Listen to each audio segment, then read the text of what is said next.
Welcome to the week. I tried to make a vlog yesterday and it wasn't working well because I was doing so crummy. Anyway, so I watered all the plants out in the yard because it hasn't rained in 2 weeks. Supposedly it's supposed to rain tomorrow through, well, according to yesterday's weather forecast, tomorrow through the next 2 weeks. But then when I looked at it this morning, it said maybe tomorrow evening. And then a break of 4 days over the weekend, and then like another 5 days, so we'll see. Anyway, it looks properly dry out there. I did hit all of the transplanted stuff and then all the trees and everything around the yard. I ate a couple jujubes. They're behind the garden. They were completely brown and they tasted like honey and a sweet and sour fruit. It was amazing. What else? I don't know if you can see over there, there's a gap. So I pulled out the big bushy privet, chopped it up, kind of laid it over where the pawpaws are on the corner over here. The leaves can fall off, and then maybe I'll chop it up into little tiny pieces of wood and either use them as stakes or burn it inside of the pizza oven. I'm thinking I might use them for steaks though. What else? So I planted 2 of those evergreens where I took out the privet kind of in the taller privet there to support them while they're growing in their roots too.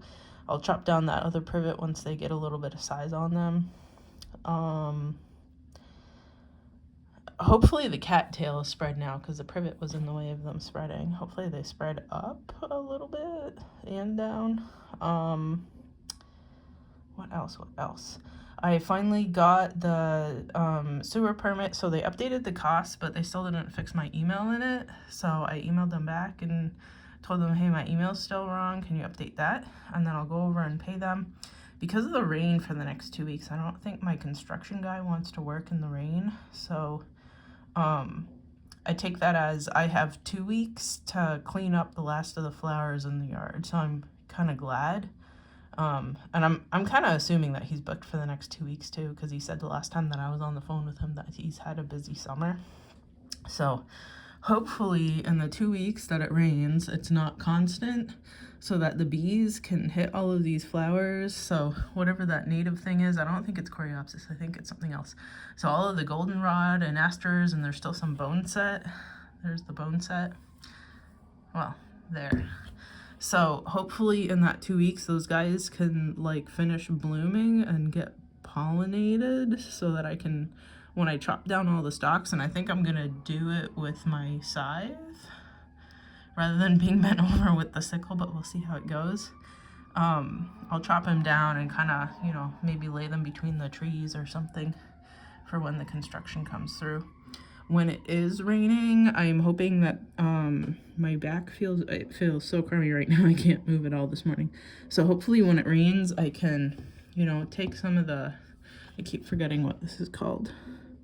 It's that thing with the feathery leaves and the nice big white flowers. So hopefully I can move the rest of that.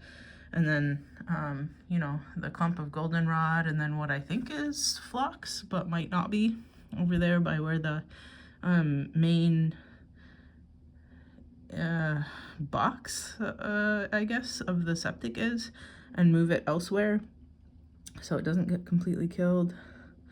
Bone set as an annual, so it's fine if I move the garden out that far because I'll just collect the seed heads. And by the way, I was thinking maybe I'll expand the garden laterally and out front. And then now I'm thinking where the neighbor has those hedges that kind of shade everything out, maybe I'm going to plant more pawpaws there.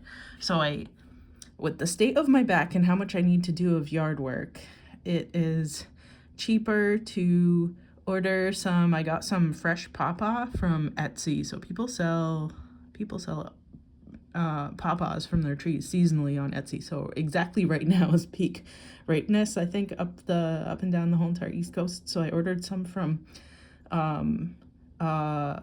I don't know if they have like a whole farm or plantation or whatever up in New York. So I ordered some of that and I'll plant them. So I think it's going to be like black raspberry and pawpaw that I'm going to plant along here. And then maybe the raspberry can offer some shade to those little baby pawpaws on the sides that don't have those huge hedges. the black raspberries that I did plant, so where's my finger? So they grew a bunch of canes. Maybe I should have chopped them back so they sent up more canes from the roots last year. But now they have a bunch of canes, so I'm going to try to dig them up in the middle of winter. Hopefully not blowing my back up while I'm doing that, because I have a big patch here and a big patch here. The patch that I planted over there didn't survive, but fine. So I'll dig those up and then separate it into single canes if I can. If it's a big clump coming out of the middle of the roots, I don't know, maybe I'll shove whole canes in the ground and hope that they root over the winter time, because the winters here are kind of mild in comparison to Vermont, of course, up and down. So when I get the garden expanded, so I'll have them put in some like big wooden posts to put up some trellising for that.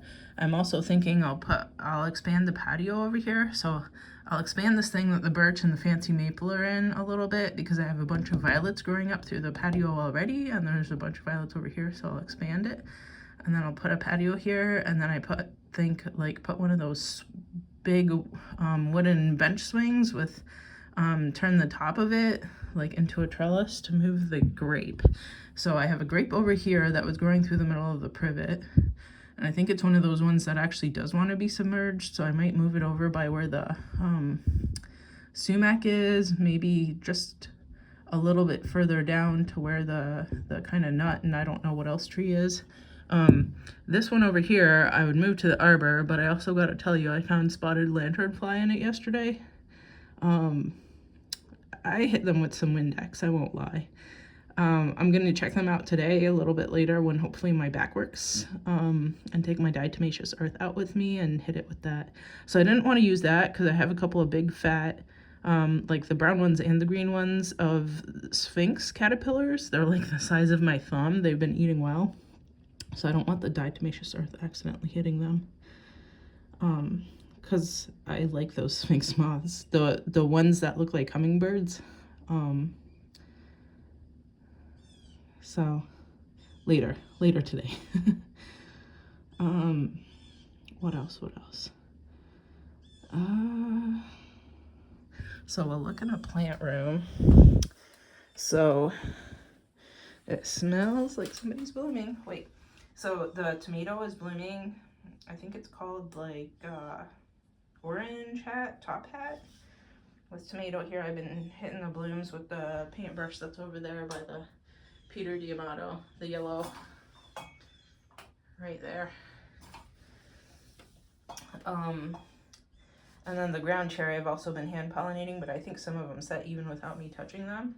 And then this is, the ground cherry is the one that when it falls off on the ground, then it's ripe, so I don't even have to pick it. And then these are those two peppers. But I have news. So it smells like somebody's blooming, and why that is, and it's still dark in here because it's early in the morning, is the pulchra is blooming. I don't know if you can see that into the curtain. And then guess who else is gonna bloom? Thorelii bicampanulata. So if they overlap, hopefully they do. I think it's got a little bit. I haven't harvested for the fridge yet, but if this opens up soon, I'm gonna make Thorelii bicampanulata by pulchra seeds. Granted, some of my seed experiments don't work. This has that like horrible sheet fungus or whatever on it. I don't know if the little baby Nepenthe seedlings that came up in it already will actually survive or not. I should probably pull it open and go digging in there a little bit, but some of them do well. Not that I need more seedlings. Maybe I'll give them away. We'll see. And also some of these have gemme. I don't know if you can see it, but some of them have gemme, and some of them have gemme that are so old that they're black, and I really need to pull them off. So I might send these around too. I don't know if you can hear that. Lots of sirens today. So that's it for this week. It's going better than when I tried to film yesterday. So let's look at the little baby Nepenthe seedlings that I did grow up to a decent size already. And I'll leave it at that and see y'all next week. Wait. Hold on. So you see that Tupperware? So I got Carolina silver bell seeds. They need 90 days in warm and then 90 days in cold in order to actually germinate. So I'm getting I think I ordered 3 variegated silver bell trees, and then I'm planting regular seeds too. And then over there it says it needs 60 days in warm and then cold. It's the American elderberry. So I've got those going on. So I'll be planting those in the spring too, out with the pawpaw seeds from the pawpaw that I ordered from Etsy. That should be coming hopefully this week. So that's where it's at. Okay, now we're ready. See you next week.